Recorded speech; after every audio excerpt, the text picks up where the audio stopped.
don't want to be here and not be able to handle everything correctly, because then you won't be able to leave with your child either.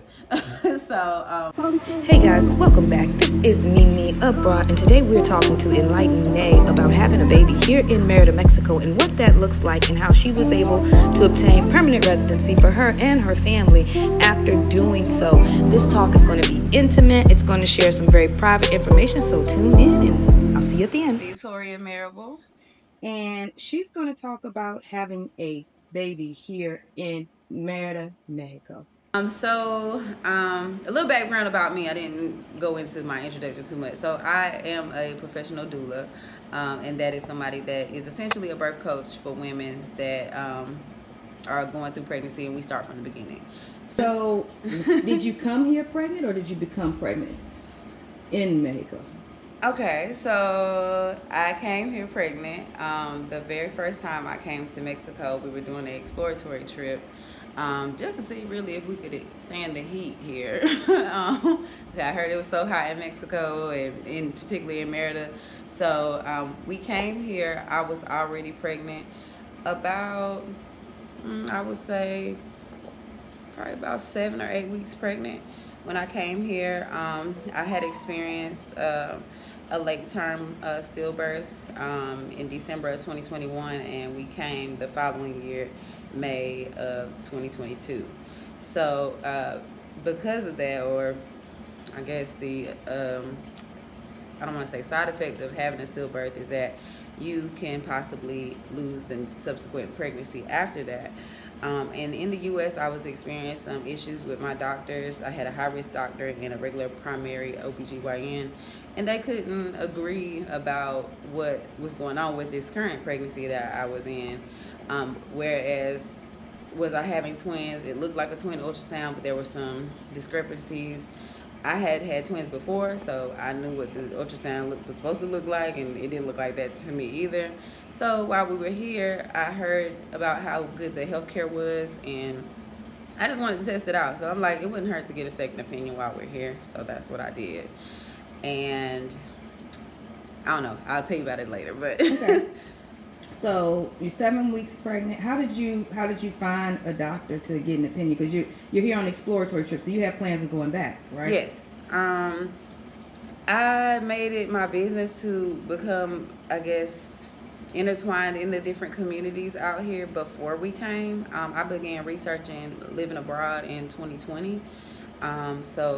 And specifically coming to Mérida in 2020, because I had ran across the Facebook group called the Blacksit, or Black Exodus group, and this was a hot spot even back then, that black people were moving to, and they talked about how big the community was here. So they, someone had linked the various WhatsApp groups, and once I got into got into the main Facebook group at the time, which was Brothers and Sisters of Mérida, I was able to get into one of the Black mom groups, and then that's where I started asking my questions. Hey, who do y'all see for care when you are pregnant out here? They recommended some midwives, and then my doctor that ended up being my doctor was the highly recommended OBGYN, and he had just happened to be male. So I wasn't necessarily comfortable with that, but I was like, hey, just give it a try and just see, because at that point when I went to that appointment, it was really just trying something out. I wasn't necessarily at that time in the mind frame that I'm going to have a baby here. It was just, let's go see what this doctor would say about my condition. Okay. So you met the doctor. Did he speak English? Was it all in Spanish? Was there some language issues there for you? No, I'm not going to say he spoke perfect English, but he was very confident in his English.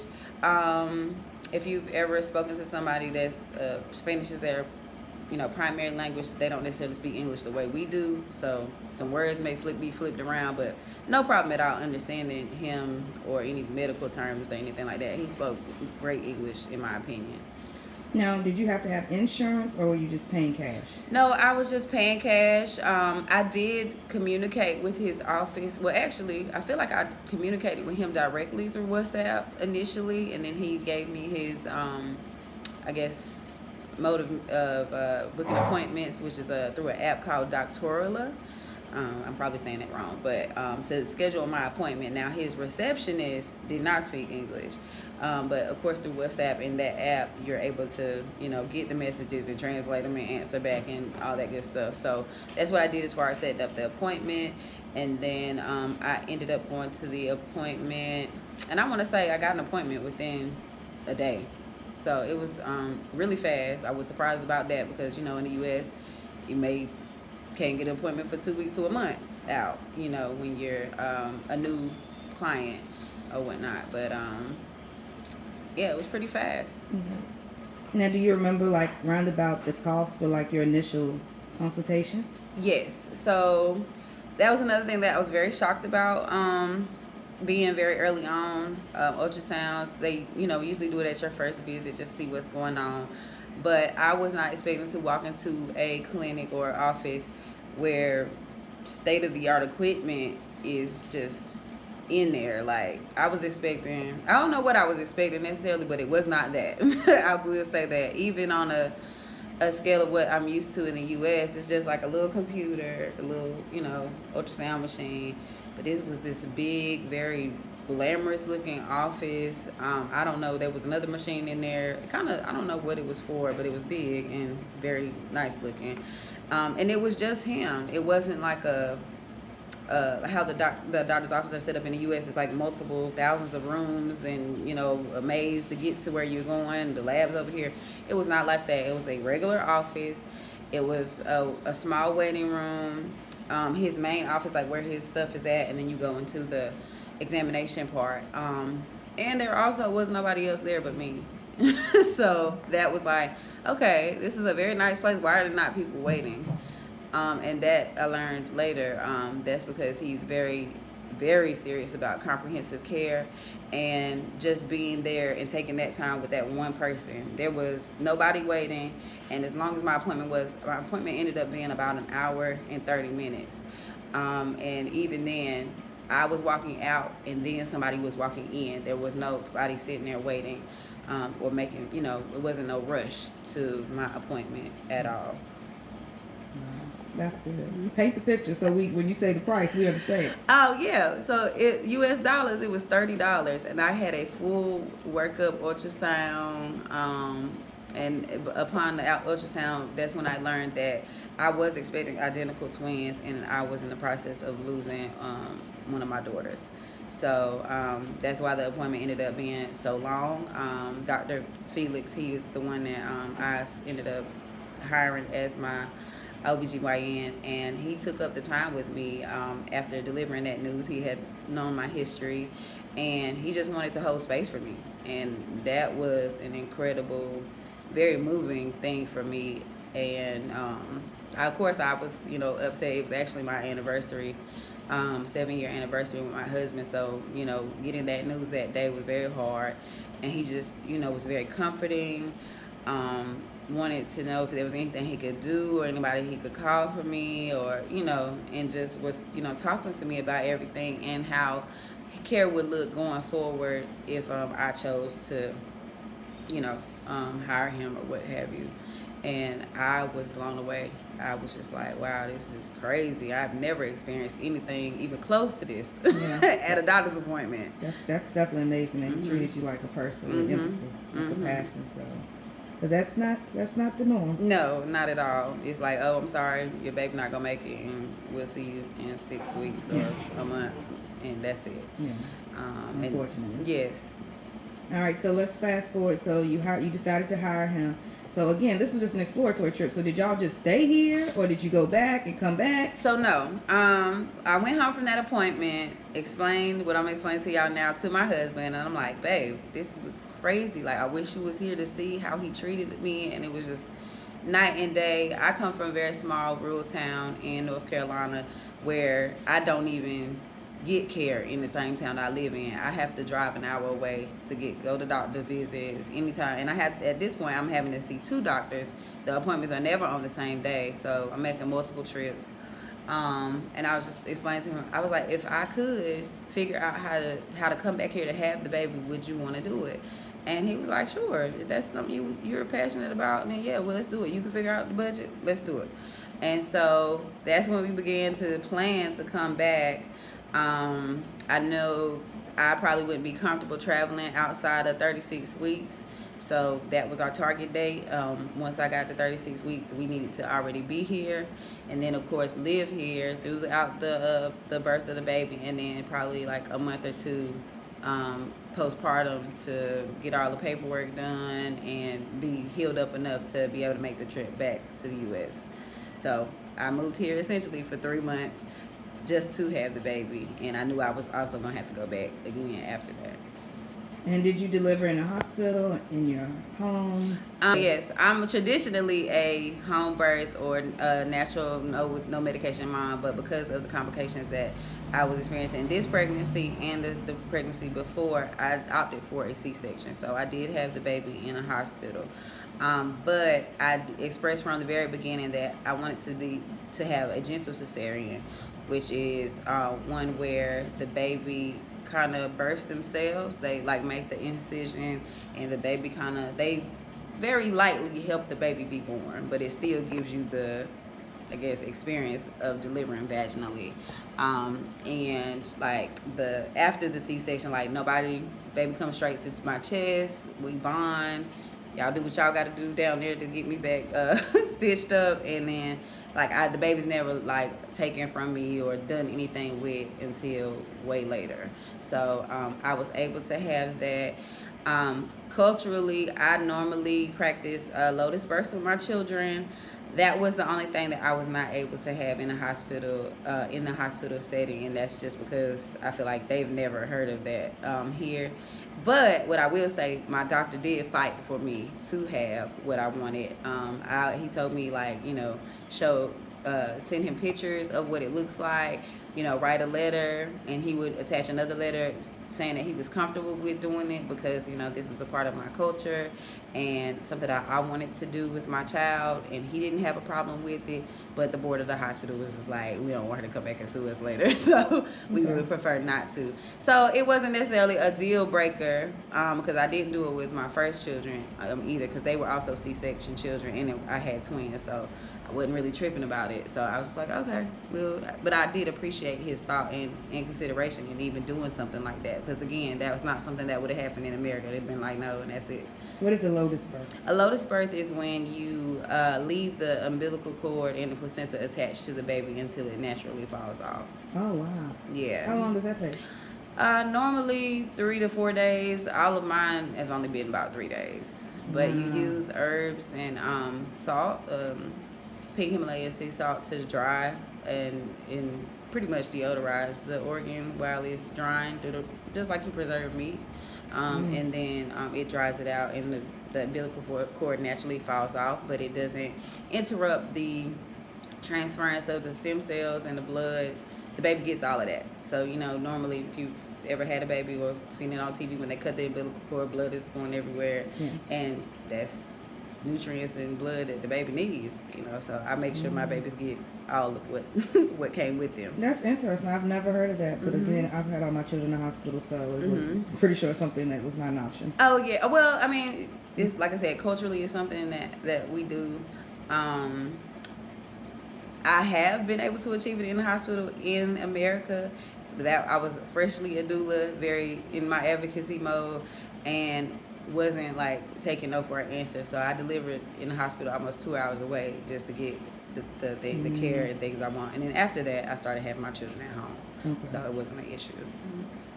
All right. And so we have the baby, and then so having the baby, then you came back to wherever you were staying and just stayed here for a few months just to make sure everything was good. Yes. She was supposed to be born the Saturday after Thanksgiving. But as we got closer to that time, maybe a week before, I began to not feel comfortable. She felt very heavy to me all of a sudden. And I had just seen the doctor probably about 2 days before I started feeling like this. But I sent him a message late night, and I was like, hey, I'm not feeling the greatest. I'm starting to get a little nervous about her weight. I'm feeling really heavy. can we possibly move the C-section up a week, or can I come in and see you and you check her out and make sure, because now the fear of possibly losing another child has set in, and I want it addressed. In America, I would assume or expect, I would say, for the doctor to be like, okay, we just saw you, everything is okay. If you're not experiencing any pain or discomfort, it's probably okay to just wait until I see you next week and we'll see then. But immediately Dr. Felix was like, yes, I could see you tomorrow. We'll check everything out and go from there. So I went in the next day. He did the ultrasound with the measurements and the weight, the predicted weight of the baby. And he was like, okay, I see what you're saying. She has gained about a pound since the last time I saw you. Wow. So right now she's coming in about 8'4". So let's go ahead and move it up to this Saturday. I think it was maybe like a Monday or Tuesday, because I had just seen him the last week, like Friday or something like that. So he's like, let's move it up to Saturday. I was like, Saturday? You gonna work on a Saturday? Yeah, right. It's like, on purpose? Yeah. So he was like, yeah, let's move it up to Saturday. And because she was supposed to have been born the next Friday. So he's like, let's move it up to Saturday. And so that's what we did. And I began to prepare to give birth. And again, shockingly, when she was born, she was exactly 8 pounds and 4 ounces. So I've never, ever experienced that either, that doctor to be exactly spot on. So I feel like his equipment is even better than what we have in the States, because they're always either overestimating or underestimating. It's never spot on. So and that could be a coincidence, but I don't really believe in coincidences. So Okay. And so did you have any complications with delivery or after having the baby? No. When I say, and like, if I could imagine a perfect experience, and like I said, I'm not a person that enjoys C-sections. I'm not a scheduled C-section mama. Nothing wrong with that. If that's, their people's preference, but that's not what I usually do. I was very nervous, very scared, just about, because at this point, this is my 6th child that I'm getting ready to have, and losing my son, just a lot of different psychological things I was going through at the time. But when I say I couldn't imagine anything more perfect with the whole process of everything, getting us checked in. I had an amazing birth team that I had put together for myself, because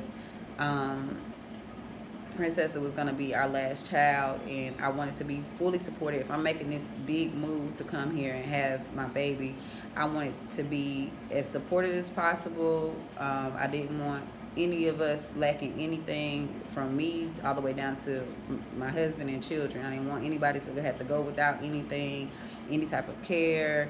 As far as my children, like while we were in the hospital, everything I had set up. And there was no pushback about anything. I had a doula in the room with me, in the operating room now. A doula, a midwife, a good friend of mine, Sumi, who is an English-speaking black midwife. I wanted somebody in there walking me through the medical procedures that was happening in real time. I didn't want to just be laying there wondering what's going on. But I also wanted the doctor to be focused on what he was doing. So they were also with me, as well as my husband. There was the anesthesiologist was in there. My birth photographer and videographer were in there. So we talking like about 10 people with the staff and the nurses and everybody. There was like 10 people in there. And again, if you've ever had a C-section in America, they barely want the daddy in there. You know what I'm saying? It's like you got maybe 2 people that you can have in there extra, and that's it. But there was never any problem. There was never any problem with having them. I mean, they're used to that here. People want to document and have memories of their birth, and none of it was a problem. Okay. But yeah, so more talking about my anesthesia and stuff like that. I was expecting an epidural to be ran and intravenously and just stay there the entire surgery. I was given a needle, still placed in my bag, that numbed me from the waist down, but it was 1 needle. That was it. Wow. And I was just like, okay, this is all of this. I just don't know. Yeah. I don't know how it's gonna turn out. A little nervous. Yeah. Is it gonna wear off? That's what I'm I was like, wow, this is different. So yeah, that's a lot. I feel like it had a lot to do with me being scared too, because I'm like, yeah, y'all not doing this right. This ain't what I'm used to. But everything ended up being perfect. Okay, and so then so after recovery, then y'all left and went back to the States. Yeah, so but the recovery piece was interesting, and I love the way Mexico does things, because I feel like in America, when we're talking about birth and hospitals and things of that nature, it's a business, right? And they're business motivated, but they try to make it seem like it's something else, like they care and blah blah blah. In Mexico, it's very direct. This is a business. You're gonna pay us for renting your room. You can stay here as long as you want to, but you're gonna pay the XYZ for how many days you want to be here. Okay. And then you pay your doctor separate. So you don't get this bill of all this mumbo jumbo of what you're paying, the insurance is paying for this. I did not have any medical insurance. I paid everything cash. All my doctor's visits was $30. And then, as the frequency picked up, it was still the same price. And then when it was time to pick a birth package for the hospital, it was X amount of dollars. So I didn't pay. In total, I think I paid right at $3,000 US for a cesarean, a very major surgery. Wow. Yeah. And that's including all the medicines, all whatever supplies they needed, everything in the hospital room. So if I break it up, I would say the hospital room supplies, all that stuff was about $1,800, and then I paid the doctor the remainder, and literally paid him after everything was done. Before he left, he had his card reader in his pocket, and I paid him with a credit card. it was just like the most cut and dry thing, but easy. But it makes sense, right? But yeah, it made perfect sense. Opposed to that $12,000 bill you get for vaginal delivery.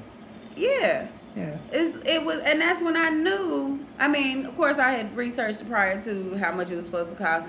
So I'm like, America's a crapshoot. Like it's a scam. Like it clearly don't cost that kind of money. And we're taught to believe Mexico is this third world country. They have better resources than we do at home. That's very true. And the price difference is astronomical. A cesarean section in the U.S. can cost you anywhere from $18,000 to $30,000 depending on where you live. Yeah, that's facts. And I paid $3,000. I said that's ridiculous. That is amazing. And then I think the biggest thing, like you experienced and I've even experienced here, is that you actually get care. Like they take time to actually talk to you.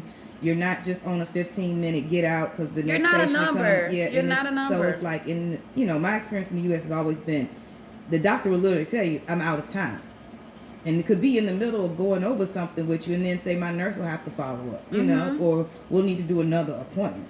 And it's just like, but just tell me, like, we're right here in the middle of this. And they'll be like, I'm out of time, I have to go. And it's so like, to have somebody not say that, yeah, that's crazy. He was, I mean, as all doctors here in Mexico, he's on call, and I ain't gonna say every second of the day, but if I send a message, I'm gonna get a response the same day, and usually within a couple hours. Yeah. And I was just blown away with just the amount, and I say that he will tell you if you were able to ask him his background, but he was trained by women, and so my big thing with men in birth spaces is that you don't give birth, so why are you here? You know what I'm saying? But he was very trained, like, they dedicated a lot of time into training him to be competent and gentle.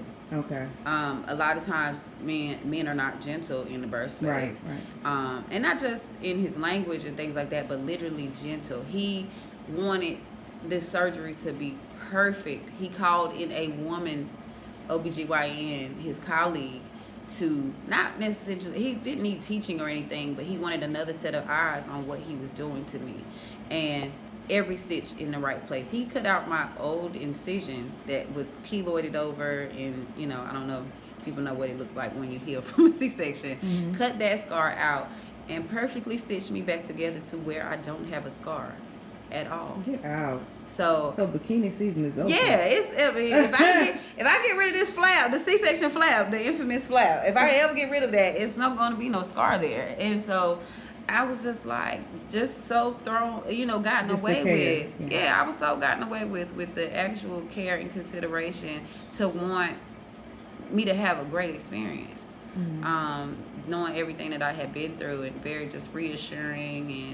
And I didn't have to stay in the hospital 3 days either. I don't know if it's due to the climate here, being warmer, it's better like on the healing process. But it was not mandatory for me to stay there any longer than I wanted to. So I went home after one night in the hospital. Okay. And the other thing about here that's a little unusual is that you don't have to have a car seat to take your baby home. That is true. Most babies riding laps around here. Yeah, so I was able to take my baby home in an Uber in my lap. So, and if nobody batted the eye, nobody said anything, there's no car seat checks or none of that. So, and then postpartum, once we got home, I was able to call a pediatrician. Any test, I think the hearing test is something they do like, a couple days after birth. But then in America, like you have to go right back out to a doctor's appointment. Yeah. And they came to the house. Yes. I didn't leave the house unless I wanted to. I see, I love it. Yeah, blood test, everything. The lady came, did everything in the comfort of my room, in my bed. Yes, still reduce you from getting infections. Yeah, infections, just not having, you're not supposed to leave the house. Yeah. So that's the thing. You're supposed to be in the comfort of your bed, being still and relaxing and bonding with your baby. So. That's beautiful. Now let's talk about this resource that you created so other women that are thinking about having a baby abroad, especially with the climate of the U.S. right now, who are looking like they're pregnant right now and they're stressed and they're like, where can I go? Especially brown, black women. Where can I go have this child? Let's talk about the resource that you've created. Okay. So I have created a course called the Birth Abroad Blueprint. And it's a course about the very thing that you said, leaving the U.S. to give birth. Now, whether you have a plan to stay or what happens is when you have a baby in Mexico, you and your immediate family automatically have permanent residency. And with, like you said, the climate of the U.S. and the things that are going on politically in Mexico, they have done away with the regularization program, which is if you have ever been to Mexico before, within a certain amount of years, you can automatically get residency without proving any economic solvency. They have done away with that program now. A more straightforward way to get residency now is to give birth here and have your baby be a Mexican citizen, and then the rest of the family automatically gets permanent residency. So I created this course basically to prepare you in what to bring, how to handle your documents before you get here, because I can't say anything worse than having some documents that don't mean anything in a different country. Just because they are certified or stamped in the U.S., there's some extra steps that need to be taken to certify these documents so they will be legal, quote unquote, in Mexico. Those birth certificates. Yeah. Paperwork in general in Mexico is not the best thing to have to ever do. It is not a systematic, intertwined thing like we have in the U.S. So it's very much in the dark ages as far as I'm concerned with handling your documents. So I'm putting all that together in perspective for you and basically walking you through the process. And then once I also offer like one-on-ones in helping you with the planning process. Like I spoke about before, I'm a doula, so I am well versed in giving birth in general. So I know exactly what you need. I know, how to help you plan your perfect birth experience, whatever that looks like for you. So I have the resources, I have the knowledge, so I want to share it and give it to the people that want it. So that's why I created the course. It is coming out June the 1st. So I'm doing a pre-launch right now. It's on sale for $111. The regular price will be $222. So get it while you can at the early bird price. But I'm really excited about it. I'm really excited about stepping back into birth work. I did step away after losing my son in 2021, and I've just been giving myself time to grieve and now enjoy my new baby, which is now 2 years old. So I think I'm ready to, re-enter the space and help some women make their exodus, like I like to call it, and doing it through having a child. So I'm here and ready whenever you are. All right. So y'all heard it. This is Nay. The link will be in the bio to buy the pre-course, or if you're a late bloomer, then you can pay the full price in June.